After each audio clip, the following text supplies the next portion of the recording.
Bonjour à toutes et à tous.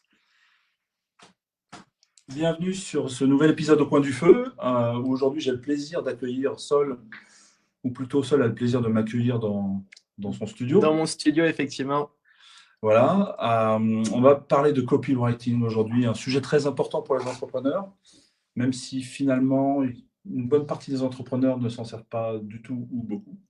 Peut-être qu'ils n'en ont pas conscience qu'ils l'utilisent aussi, c'est souvent ça. Ouais, il y a peut-être ça aussi, c'est vrai. Le titre du jour, c'est copywriting. La compétence qui vaut plus que tous les diplômes, Voilà, effectivement. effectivement. Sujet assez intéressant. Et en parlant du coup de ça, je vais te laisser te présenter évidemment. Ouais. Vu que tu parles de diplôme, si tu peux dans ta présentation me parler un peu de ton parcours Mon justement. parcours. Ouais. Ouais, je vais faire une petite présentation sur qui je suis aujourd'hui et qui j'ai été par le passé. Ça peut être assez intéressant. Donc là, effectivement, on s'est retrouvé dans la même colocation avec Damien pendant ces dernières semaines et pendant les prochaines semaines. Donc moi, c'est Sol. Sol, copywriting en général, c'est un peu mon deuxième prénom, mon nom de famille. Je suis donc copywriter depuis un peu plus de 3 ans maintenant et je sais que j'accompagne aussi des débutants sur le copywriting. Donc le copywriting, pour ceux qui ne sont pas encore à l'aise par rapport à ça, c'est l'art et la science de persuader avec les mots. Donc, ça va dire, c'est une branche du marketing, tout simplement, qui pousse les personnes à passer à l'action avec des textes écrits. Donc, on peut retrouver ça dans des publicités en ligne, sur les publicités dans les magazines, surtout dans les emails ou dans tout ce qu'on voit aujourd'hui sur les réseaux sociaux. Malgré tout, lorsque vous écrivez et que vous scriptez votre vidéo ou votre publicité, sans le savoir, vous faites du copywriting. Et du coup, moi, mon job aujourd'hui, c'est d'aider les entreprises. J'ai fait plus de 5 millions pour tous ces clients dans les 3 dernières années avec des gros noms que vous connaissez sûrement. En tant que copywriter. Et derrière, effectivement, j'accompagne aussi les débutants à se lancer et les entrepreneurs. Je leur fais un peu de consulting par rapport à ça, sur cette compétence du copywriting que j'ai appris à maîtriser pendant ces quelques dernières années et dont je suis devenu en toute humilité un expert aujourd'hui. Et c'est d'ailleurs de ça qu'on va parler dans ce live. Donc, d'où tu es parti? Il faut savoir que j'ai une petite histoire à chaque fois par rapport à ça. C'est assez intéressant. Aujourd'hui, j'ai 23 ans et je me suis lancé quand j'avais 19-20 ans. Il faut savoir que j'ai toujours été quelqu'un de très scolaire. Et quand on m'a demandé ce que je voulais faire plus tard, la réponse classique, c'était je voulais travailler peu, gagner beaucoup, voyager tout le temps. Normal pour un jeune, quoi. Exactement. Et la meilleure solution pour ça, c'était de faire, selon moi, le travail de contrôleur aérien qui était bien payé. Tu travaillais 2-3 jours par semaine parce que c'est beaucoup de pression et tu avais des vols gratuits chez Air France. Donc je me suis dit, c'est plutôt pas mal. C'est un peu la meilleure chose à faire. Donc je me lance en prépa. Je vais dans une prépa à Périgueux dans le but d'intégrer l'ENAC, donc l'École nationale d'aviation civile. Et je réussis ma première année, mais pendant cette première année, je tombe sur. Je suis cas contact parce que c'était l'époque du Covid. Et je me retrouve chez moi 2 semaines. Et à ce moment-là, je n'avais pas trop envie de travailler sur la prépa. J'ai pris du retard, mais à la place, j'ai commencé à découvrir l'investissement, le développement personnel, le business en ligne. Et à ce moment-là, je me dis, OK, il y a des mecs qui gagnent 3, 4, 5 fois plus que des ingénieurs, ce que j'étais amené à devenir malgré tout. Tout en travaillant depuis chez eux ou en investissant leur argent ou avec des business en ligne. Et j'ai commencé à ce moment-là à vouloir faire mes premiers euros en investissant quelques trucs à droite à gauche, en faisant un peu de crypto, des business un peu illégaux, bizarres sur Internet, des placements un peu cons qui m'ont fait perdre quelques centaines, quelques milliers d'euros. Mais j'ai surtout commencé à avoir mes premiers résultats en achetant des casquettes, en les revendant, pendant que mes collègues, eux, révisaient leur call et leur DS, moi j'allais directement en skate, livrer des colis, acheter des PS4, les revendre à 50 euros plus cher pour me faire un petit peu d'argent. Et l'été 2021, je découvre le copywriting lorsque je suis en voyage à Malte. Je vois une formation sur le copy à 100 euros. Je me dis, tiens, c'est une opportunité assez intéressante d'apprendre à se lancer dans cette compétence-là. Et c'est à ce moment-là que je me lance, je découvre, je n'y arrive pas, je change de business. Et ce n'est que 8 mois plus tard où je m'y remets à fond. Je trouve mes premiers contrats, mes premiers clients. Je suis en Angleterre à ce moment-là. Je vais faire un voyage. Je me dis, si je trouve un client, je ne rentre pas faire mes examens. C'était la fin d'année. Entre-temps, j'avais arrêté la prépa. J'étais retourné en fac. Et j'y allais une fois sur deux. Je travaillais à côté. Je séchais les cours pour faire de l'argent et m'acheter des formations sur le copywriting pour devenir meilleur. Et il se trouve que je trouve un client.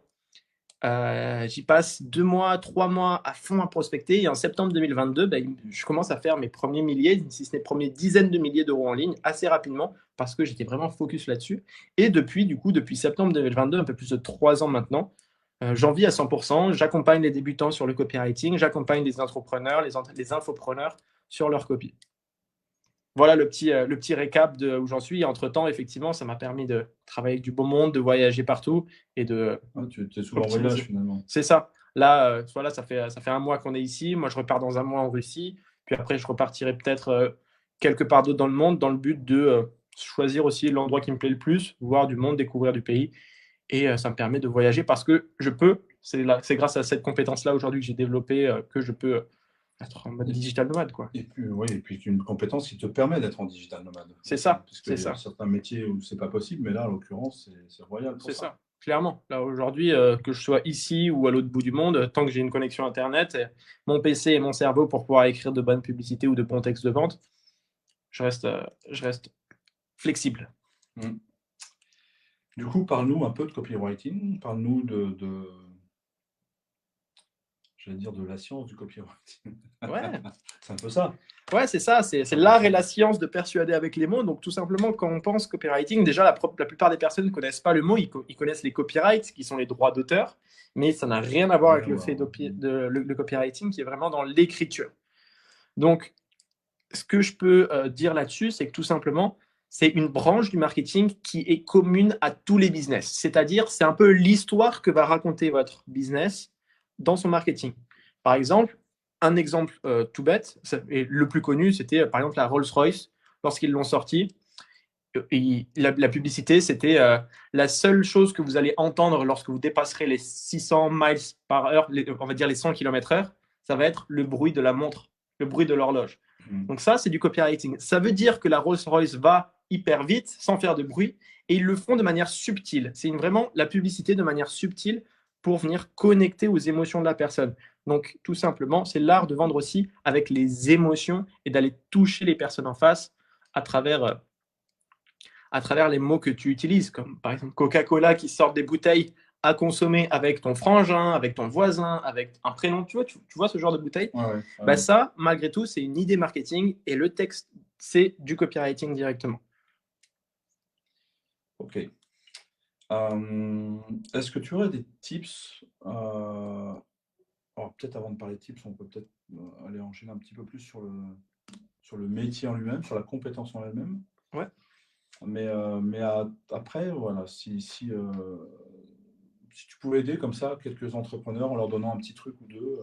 Ouais, carrément. Je peux expliquer un peu le métier et après, j'aimerais bien aussi que tu me dises à peu près quel type d'entrepreneur est-ce qu'on vise parce que je ne vais pas aider de la même manière une épicerie qu'un coach en ligne. Alors, pour le coup, ceux qui me suivent en général ne sont pas des épiciers. À part si, en tout cas, on vous souhaite que du bonheur. Mais, oui, non, je suis beaucoup. Alors, ceux qui me suivent, beaucoup sont dans le développement personnel, beaucoup sont beaucoup dans les métiers en ligne ou thérapeutes. Thérapie, donc beaucoup de thérapeutes aussi. Qui se vendent eux-mêmes. C'est ça, souvent beaucoup de solopreneurs. Ouais. Ok, beaucoup de solopreneurs. En règle générale, c'est beaucoup de solopreneurs. Ok, donc ça, comme ça, je saurais. Sur le métier de copywriter, c'est tout simplement une compétence qui est super importante pour moi et quand je le décris, je l'explique dans le sens où le but, c'est de ne pas être le meilleur, il suffit d'être meilleur que ses clients, parce que peut-être qu'aujourd'hui, une entreprise a peut-être une liste email de 50 000 personnes, et elle arrive à faire 20 000 euros par mois avec, ce qui est déjà super. Mais avec une meilleure stratégie, avec un meilleur texte, avec une meilleure approche, peut-être qu'on peut faire passer de cette liste de 20 000 euros par mois à 35 000 euros par mois. Et c'est là où avoir un bon copywriter peut faire la différence, encore une fois, parce qu'il y a copywriter et il y a copywriter. Ça, c'est vraiment un barbarisme que j'ai créé directement. Parce qu'il y a des personnes qui s'inventent copywriter, mais qui n'ont pas de résultats et qui ont juste pris une formation débile. Mais ça, j'en parlerai dans un autre podcast. Mais ce que je veux dire, c'est que si cette personne est capable de faire monter votre chiffre d'affaires de 20 000 à 35 000 par mois juste en changeant les emails, en changeant les mots, en changeant la manière et la stratégie, ben ça va être hyper puissant parce que vous n'injectez pas d'argent supplémentaire en marketing, en publicité. Vous le payez juste 1 000, 2 000, 3 000, 5 000 euros selon le deal que vous avez fait avec lui. Et derrière, en fait, ça peut vous permettre d'aller chercher plus de résultats.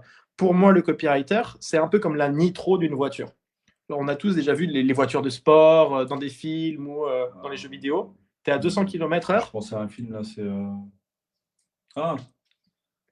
Fast and Furious. Ouais, Fast and Furious. C'est exactement ce genre de truc. Tu es à 200 km/h, tu lèves le petit bouton, tu appuies sur la nitro, paf, tu passes à 300 km/h. Mais le copywriting, pour moi, c'est un peu la même chose. C'est ce qui te fait passer de 200 km/h à 300 km/h lorsque c'est bien fait. Parce je ne veux pas créer du copywriting sur quelque chose qui n'existe pas. Si la personne n'a pas de base client, si la personne n'a pas directement son avatar client, son offre, son produit, des témoignages, ça va être dur de broder autour. Tu vois ce que je veux dire? Oui, bien sûr. C'est vraiment quelque Ça chose. Peut pas être sur une offre ça peut pas être sur un business qui démarre, quoi. Difficilement. Disons que ce n'est pas dans les. Comment est-ce que je peux expliquer ça? Ce qui va faire qu'un business marche, c'est avant tout son offre et l'avatar qui cible et le problème. Est-ce que vous résolvez un vrai problème? Et ça, vous avez beau avoir le pire marketing du monde, vous allez pouvoir faire des ventes. Mais derrière, si vous voulez augmenter effectivement la valeur perçue, là, il va falloir apprendre à jouer du marketing et donc jouer du copywriting sur la communication. Donc, c'est pas que c'est pas nécessaire au début, c'est juste qu'au début, vous avez juste besoin de régler un vrai problème, avoir un vrai avatar, avoir une vraie offre, et ça suffit largement. Alors, l'avatar, pour ceux qui sont moins, parce que les thérapeutes, tout ce qui est avatar, par exemple, c'est pas un jugement, hein, c'est que souvent les thérapeutes, et pour l'avoir été et pour l'être encore, quand tu deviens thérapeute, en fait, tu ne te poses pas la question de tout ça. Tu vois. Donc, l'avatar, c'est vraiment la cible client, hein, pour démocratiser un peu le terme. Le persona, on appelle ça. On appelle ça aussi le persona, c'est de savoir voilà, à qui vous allez aider, à qui vous allez résoudre le problème finalement. C'est ça. C'est qui est votre avatar? Quelle est la personne que vous aidez? Est-ce que c'est un homme, une femme? Est-ce qu'il a entre 20 et 30 ans, plus de 30 ans, plus de 50 ans? Est-ce qu'il a... On peut aller très loin là-dessus. Est-ce qu'il a des enfants? Et puis c'est assez, j'ai envie de dire, au départ, de se poser la question pour le trouver, c'est qui vient naturellement vers vous déjà. C'est ça. C'est ça. C'est la première chose. Hein. Qui de vos concurrents, entre guillemets, qui c'est qui cible? Parce que, comme je le disais, tu ne vas pas vendre un programme de perte de poids à un garçon de 16 ans au lycée qui veut juste séduire plus de nanas et la maman de 35 ans qui vient d'avoir son deuxième enfant. C'est pas le même besoin, c'est pas le même profil. Donc, ça va pas être le même copywriting. Exactement, c'est ça. Lorsque tu veux juste avoir des tablettes pour pécho et lorsque tu viens à ton deuxième enfant et que tu as 20 kilos en trop, c'est pas les mêmes douleurs exactement. Donc, c'est là où avoir l'avatar, c'est important. Tu voulais que je partage... C'est ça, c'est savoir à qui on parle pour savoir comment on leur parle. C'est ça. Je peux enchaîner directement avec quelques tips par rapport à ça. De un, c'est avoir conscience de la personne qui est en face de toi et avoir conscience que cette personne est égoïste. Je vais faire un truc assez simple et tout le monde, toi-même et vous qui me regardez, vous allez le comprendre directement. Rappelez-vous la dernière fois que vous avez fait une photo de groupe, quelle est la première personne que vous avez regardée? Vous-même. Parce que les personnes sont égoïstes, vous êtes égoïste, l'être humain est un animal égoïste qui pense à sa survie et à lui-même. Et donc, en tant que marketeur, en tant que copywriter, ça, c'est quelque chose que j'internalise avant d'écrire. Donc, avant d'écrire, je me dis, qu'est-ce que la personne qui me regarde ou la personne qui est en train de me lire a à gagner? Donc, c'est un peu la phrase qu'on répète en anglais, What's in it for me, W-I-I-F-M, qui veut être traduit par qu'est-ce qu'il y a à gagner là-dedans pour moi? Qu'est-ce qu'il y a pour moi là-dedans? What's in it for me? Et du coup, c'est pouvoir écrire avec l'intention de donner quelque chose à quelqu'un. Dans le sens où, si on veut juste le mettre dans l'écriture pure, c'est mettez plus de tu ou de vous que de je. Même si vous parlez de quelque chose de vous, vous allez plus intégrer la personne dans le texte. Parce que si je passe une heure à dire moi, je, vous n'allez pas aimer, à part si je suis Michael Jackson et que vous êtes fan, tu vois. Mais quand on arrive là, il y a un peu de boulot. Il y a un peu de boulot. Et c'est pas mon envie trop. Pas dedans, peut-être. Voilà, à la fin. Mais ce que je veux dire, c'est que avant d'écrire et avant de communiquer, il faut vraiment que vous soyez conscient de la personne qui est en face de vous et du coup l'intégrer. Parce que le copywriting, c'est un dialogue entre deux personnes, sauf qu'il y a une seule personne qui parle. C'est vraiment ça l'important. Donc, ce que je vous conseille de mettre, c'est mettre beaucoup de tu, de vous dans votre texte pour intégrer le lecteur ou le viewer directement avec vous et qu'il ait l'impression qu'il vous parle. C'est exactement ce que je fais depuis le début de cette interview. Je le fais inconsciemment, mais je vous parle à vous et je dis vous ou je dis tu à la caméra pour que lorsque vous me regardez, vous ayez l'impression qu'on est en train de parler. Et c'est un peu ça, le faire le maximum de fois avec des phrases comme imaginons, voici un texte où vous pouvez écrire, c'est j'ai fait une balade autour du lac cet après-midi. Tu vois ce genre de balade a l'air frais, etc. On vient intégrer la personne dans son storytelling pour qu'elle soit encore plus immiscée, qu'elle soit scotchée au texte, qu'elle vous lise jusqu'à la fin, qu'elle vous apprécie et que, in fine, elle puisse potentiellement acheter votre produit. Parce qu'une personne n'achète pas votre produit, elle vous achète surtout vous. C'est pour ça que j'aime bien ce côté. Enfin, je vais digresser un peu, mais c'est pas grave, ils ont l'habitude avec moi. Tu vois, par exemple, on parlait de webinaires, de masterclass et tout ça. L'avantage, c'est vraiment que les gens peuvent goûter. Comme là, à notre énergie, c'est aussi le fait du live, de pouvoir venir voir, ok, est-ce qu'il me plaît celui-là ou pas? Ouais, c'est ça, c'est ça. D'apprendre à le connaître un petit peu, d'apprendre, voilà, c'est ce que je trouve intéressant dans C'est ce ça. format-là, en tout cas. Et j'ai des tips aussi par rapport à ça. Si tu me dis que tes fans, tes viewers, c'est des personnes qui sont des solopreneurs qui Ouais. veulent apprendre à se vendre eux-mêmes pour leurs services ou leurs compétences, ou tout simplement leur personnalité par rapport à ça. J'ai quelques tips par rapport à ça. C'est tout simplement d'être soi-même à 110% dans son contenu et de transpirer sa Alors, personnalité. 110%, ça va parler à beaucoup parce que c'est une marque de fabrique d'un certain coach. Ah ouais? Ouais. Ben, c'est ça, Donc, c'est ce que je dis aussi. on s'est connus sur ce réseau-là, donc ça Ok. va leur parler. Ça. Bah, c'est ça, moi ce que je mets en avant, c'est lorsque vous écrivez un email ou lorsque vous partagez une vidéo où vous êtes dans une bonne énergie, là je sais que tu m'as demandé de faire une interview, je suis moi-même à 110%, c'est-à-dire que je vais transpirer ma personnalité, je vais y donner du mien, je vais y donner de mon énergie, et en général cette énergie-là, elle est transmissible et la personne qui me voit, qui me lit, qui m'entend, va la ressentir et va du coup un peu plus m'apprécier. Donc c'est vraiment ce que je vous conseille de faire dans vos textes, dans vos vidéos, dans vos contenus ou lorsque vous rencontrez quelqu'un pour vraiment avoir ce biais de sympathie qui est le plus important pour avoir la confiance de quelqu'un qui, in fine, mènera sur une vente ou pas. Ça dépend de votre objectif par rapport à ça. Oui, de toute façon, tout ne se finit pas toujours par une vente, mais au moins, il faut se donner les meilleures chances d'y arriver. C'est ça, clairement. Autre tips que je peux donner par rapport à ça, ça va être d'aller. C'est un peu bizarre de le dire comme ça, mais ce qui match le plus avec les Tu peux personnes, parler vrai, vas-y. voilà, ce qui match le plus avec les personnes, c'est le côté humour. Parce que c'est une des meilleures choses pour avoir la confiance de quelqu'un, c'est utiliser l'humour ou du moins la faire sourire. Si lorsque une personne, elle voit votre vidéo, elle vous lit votre texte ou elle est au téléphone avec vous et que vous arrivez à lui faire esquisser un sourire, bien, d'un côté, vous avez gagné dans le sens où vous lui avez transmis une émotion. Et la vente, c'est aussi de l'émotion.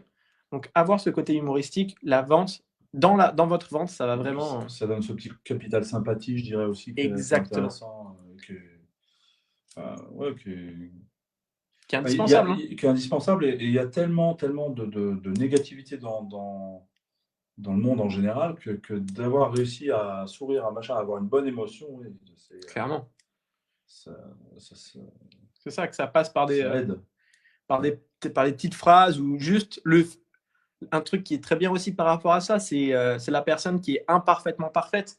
Avouer ses erreurs, bien, ça vous montre que vous n'êtes pas parfait, et du coup, ça vous rend un peu plus accessible par rapport à ça. Par exemple, si vous vendez un programme vidéo, vous dites, bon, écoutez, ce programme, je l'ai vraiment fait, un peu comme là. Ce live, il est vraiment en direct. Ça se trouve, je vais tousser. Ça se trouve, je vais boire une bouteille d'eau. C'est imparfaitement parfait. Tu vois ce que je veux dire? Bière pour ce soir. Exactement. Sèche, Mais tu vois, c'est cette idée-là. Là, il me reste encore un petit peu d'eau, parce que vu que je parle depuis un bon moment, je commence à avoir la gorge sèche. Voilà, vous allez m'entendre déglutir, mais c'est pas grave. Tu dis que c'est de l'eau, mais on ne sait pas, en fait. C'est de l'eau, c'est de l'eau. En fait, il est jeune, mais il ne boit pas. Exactement. J'ai été construit à l'envers. Il boira plus vite. Exactement. Est-ce qu'il y a d'autres sujets ou d'autres tips copywriting sur lesquels tu veux qu'on aille, ou tu as autre chose en tête? Si on prend la cible, par exemple, thérapeute, là, pour les thérapeutes, oui. Plus particulièrement, plus que les solopreneurs, enfin, ils sont solopreneurs évidemment, mais c'est souvent ceux qui ont du mal à... Souvent ceux qui ont du mal à se vendre, hein, disons les choses, à vendre en tout cas leur service, du mal à en parler ou du mal à... Ouais, du mal à aller chercher les clients finalement, c'est ça. Hein. Ok. Beaucoup. Tu veux que j'y aille doucement ou tu veux que j'y aille fort sur les conseils? Vas-y fort. Vas-y fort. Ok. Ouais. Il faut savoir une chose. Faut donner un peu de... Il faut savoir une chose. Aujourd'hui, la réalité, c'est que si vous voulez gagner de l'argent, ce qui est totalement honnête, ce qui est totalement normal, ce qui est totalement sain, C'est une énergie comme une autre. Exactement.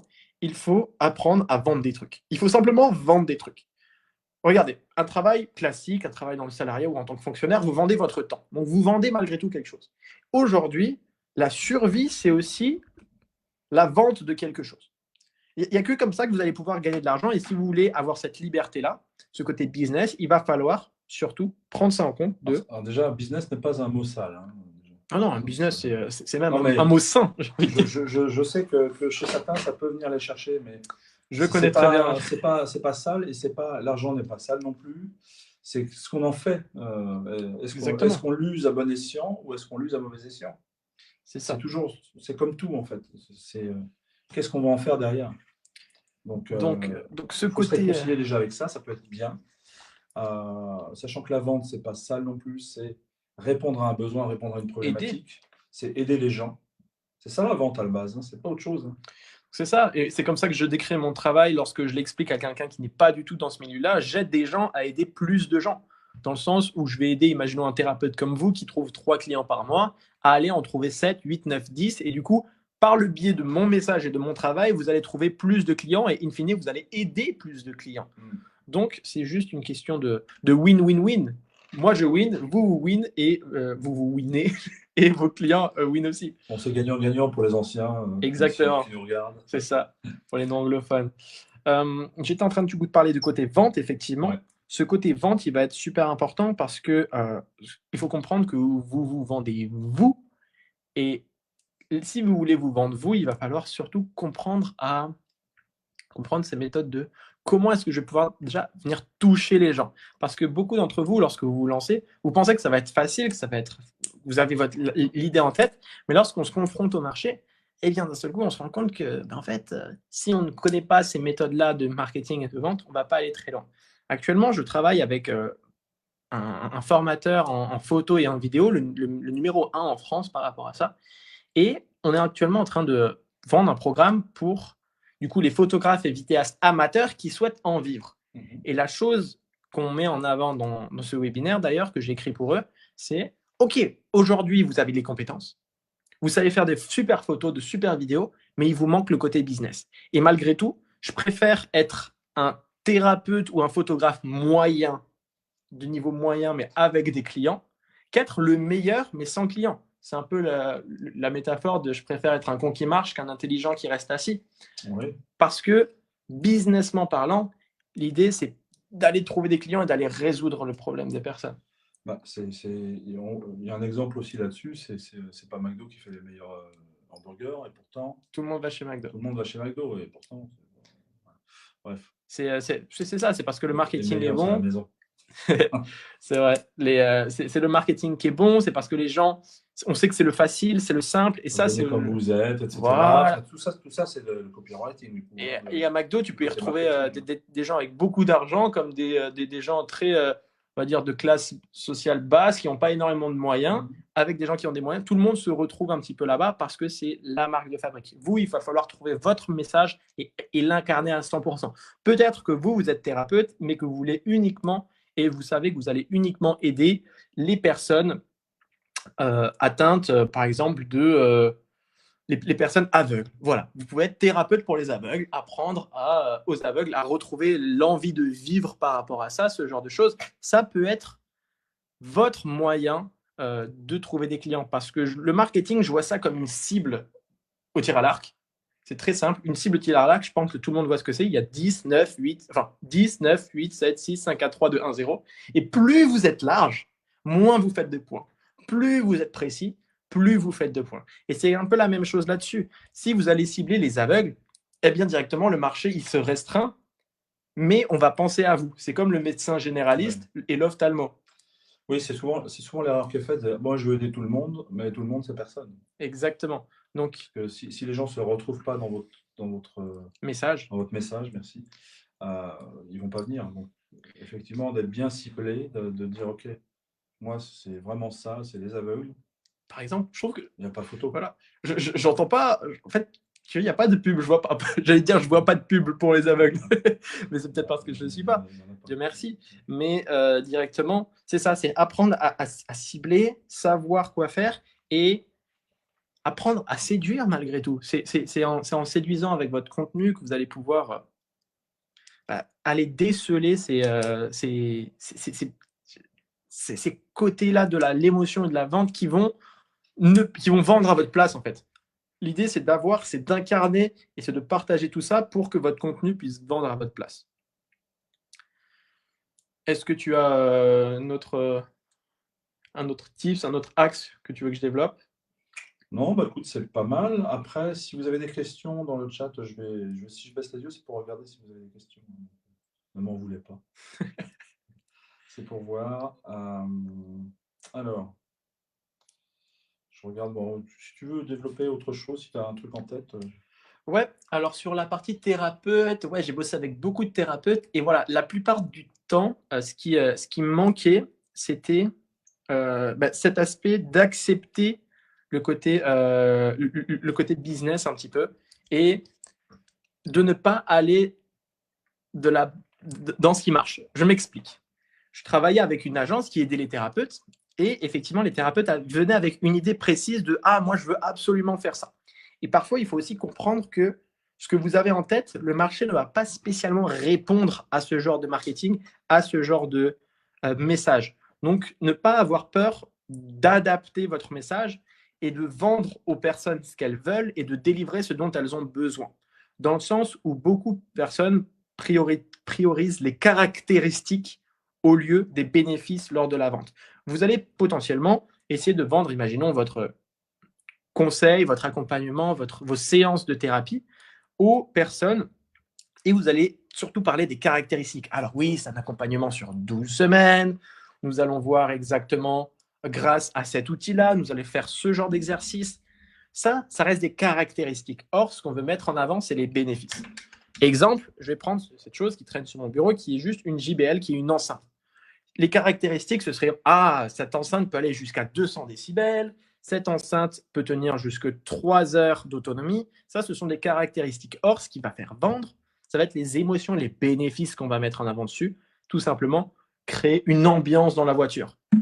Si votre poste radio ne marche plus, ce genre de choses. Et c'est exactement ça qu'il va falloir faire avec votre produit et votre offre. C'est vrai que les caractéristiques, ça ne va pas forcément parler aux gens et ça ne va pas venir toucher l'émotion. Exactement. Vous allez essayer d'aller sur le site de Apple, sur leur dernier téléphone, vous descendez et vous allez voir à quel point ils savent jouer sur les caractéristiques et sur les bénéfices. C'est vraiment très, très fort. Aussi, ça me fait penser au why, tu sais, au why, what et o. Ouais, 3WH, ouais, c'est ça. Non, c'est juste ces trois-là, en fait, pour le côté marketing, de dire je pars du pourquoi j'ai fait ça. C'est ce que fait Apple d'ailleurs. C'est quand il avait sorti l'iPhone, etc., ou même à l'époque l'iPod et tout ça, c'est pourquoi j'ai fait ça. C'était le pourquoi, c'est de vraiment transmettre l'émotion du pourquoi j'ai fait ça et ça répond à quoi. Et ensuite, voilà comment, c'était à la fin le produit, c'est ça, quoi. Mais c'était vraiment pour partir de l'émotion, du cœur, quoi, de dire. Et c'est ce qui va faire vraiment, j'ai envie de dire, la différence. Clairement, c'est avoir toute cette histoire, ce petit côté storytelling. Et n'oubliez pas, surtout si vous êtes thérapeute et que les personnes, elles peuvent aller chez d'autres personnes comme chez vous, ce qui va faire la différence, c'est le vous, en fait. Hier, j'ai eu un appel avec un client qui a rejoint mon accompagnement sur le copywriting, et qui m'a dit, en fait, j'ai vu qu'il y avait plein de solutions, mais c'est avec toi que je veux bosser, c'est toi que je veux, parce que j'aime ton énergie, j'aime comment tu présentes les choses, j'aime comment tu travailles, et c'est ça qu'il y a de différenciant. Parce que les autres pourront vous copier et vous pourrez copier les autres, mais la seule chose que personne ne pourra copier, c'est vous-même. Donc, la différence à faire, elle n'est pas spécialement dans votre méthode, votre technique, votre marketing, mais c'est, un peu dans votre marketing, mais c'est dans vous. C'est arriver dans l'énergie à montrer. Si vous êtes là pour aider les personnes, faites-le et montrez-le. Au lieu de poster une fois par semaine en passant 10 heures sur votre post, je ne sais pas si je le mets, faites-en 3 par jour, 5 par jour. On s'en fout si c'est imparfait. Vous prenez, vous montrez et il faut qu'il y ait un maximum de personnes qui vous voient et qui vous comprennent. Ne privez pas le monde de votre lumière. C'est ça aussi le message que je veux passer parce qu'aujourd'hui, je sais que c'est ça. Parmi vous, il y a des centaines de personnes, des milliers de personnes qui sont hyper talentueux. Et du coup, c'est vraiment dommage de rester caché dans votre grotte, à avoir honte, à avoir dire est-ce que ça je le poste, j'ai honte, etc. Non, ne privez pas le monde de votre lumière. Il y a des centaines, des milliers de personnes qui aimeraient avoir les résultats que vous avez réussi à avoir dans votre vie à travers votre histoire, c'est aller les aider. Et pour ça, il ne faut pas avoir peur, il ne faut pas avoir honte de vous montrer et de le partager à tous. Partager, même si c'est imparfait. Enfin, moi, personnellement, je sais que je suis vraiment dans l'authenticité. Ça se voit de toute façon. Ils me connaissent, hein, donc ça va. Mais c'est vraiment ça, c'est l'authenticité. Point. C'est pas parfait, c'est pas grave. C'est ça. Parfait, il vaut mieux fait que parfait parce que parfait rime avec pas fait. Et la plupart du temps, les personnes veulent attendre le côté parfait parce que vous vous comparez sûrement à des personnes avec des budgets bien plus monstrueux que vous, qui ont des monteurs, qui ont des équipes, qui ont des caméras, etc. Mais il faut comprendre que parfois aussi, l'authenticité et le raw, en anglais, le raw, c'est vraiment le cru, va pouvoir faire la différence et c'est là où on va vraiment connecter avec vous. Et je l'ai compris il n'y a pas longtemps, hein, en faisant du contenu vraiment très raw, vraiment où j'étais moi-même, où parfois je disais des gros mots dedans, parfois j'exprimais ma personnalité ou mon avis sur certaines choses. Ça a polarisé directement une certaine audience, mais la personne qui a connecté avec moi a connecté de manière forte et elle est venue directement et je suis venu directement en haut dans la liste des personnes qu'ils estiment en tant que créateur. Mais très belle image, ouais. Le parfait. C'est ça. Vaut mieux fait que parfait parce que parfait rime avec pas fait. Joli ça. C'est un de mes mentors qui m'a fait ça, qui m'a sorti ça la première fois où j'avais publié du contenu et il m'a bien engueulé. Je la connaissais pas, donc on peut apprendre tous les jours aussi, même avec un petit jeune à côté. Voilà. Est-ce qu'il y a d'autres points, des questions peut-être? Écoute, je vais regarder s'il y a des questions. A priori, non, ils sont sages. Hein. Ils nous écoutent, mais ils sont sages. Franchement, n'hésitez pas. Profitez-en, c'est le moment, hein, vraiment. C'est ça. Il est souvent booké parce que pour vivre avec lui, là, dans une autre chambre, évidemment, il est tout le temps en train de bosser, ce mec-là. On est dimanche, c'est pour ça. Ouais, c'est ça. En ce moment, c'est pas mal. Je bosse avec des gros noms, c'est chouette. Je développe pas mal de projets. Je pense vraiment que c'est le moment sur ce côté hiver. Surtout aussi si vous avez votre entreprise, ce côté-là, la fin d'année, c'est la période la plus fructueuse en termes d'entreprise. Moi, je sais que c'est là où les personnes dépensent le plus, mais c'est là où les entreprises recrutent le plus. Donc aussi, en tant que prestataire de service, c'est quelque chose qui est assez intéressant à une période charnière de l'année. Donc, si on n'a pas de questions, écoute, on va les laisser à leur dimanche soir. Hein, c'est plutôt eux qui vont nous laisser à notre dimanche soir. Peut-être aussi. On va les manger alors, du coup. Exactement, moi ça me va. On va se faire ça au petit coin du feu, ça me va très bien. Ça me va très bien aussi. Merci pour votre écoute et je vous dis à un prochain épisode.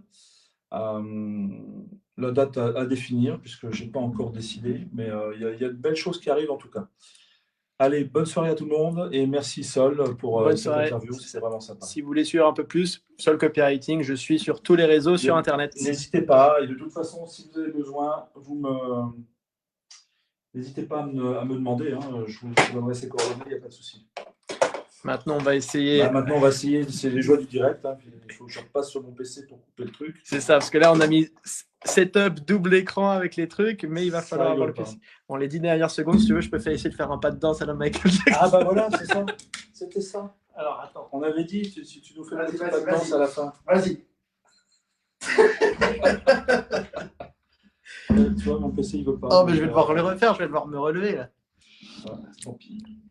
Ouais, c'est ça. J'espère que ça a pu éclairer certaines personnes d'entre vous. Si vous avez des questions par rapport à ça, moi, je reste open. J'ai sorti pas mal de vidéos YouTube sur le sujet. Vous pouvez me retrouver sur Instagram. Ouais, sur Insta, sur YouTube, effectivement, vous pouvez le suivre. Je vous partagerai ses réseaux. Et je réponds à pas mal de questions que se posent pas mal de personnes. J'ai eu beaucoup d'expérience avec les thérapeutes aussi, en ayant travaillé avec beaucoup d'entre eux via des agences qui aidaient les thérapeutes spécialement. Donc, si vous avez des questions autour des publicités, autour des tunnels de vente, ce genre de choses à mettre en place de votre côté, franchement, n'hésitez pas, ce sera avec un plaisir que je pourrai vous aider. J'espère que ça vous a plu et à la prochaine. Et là, au revoir. Ciao.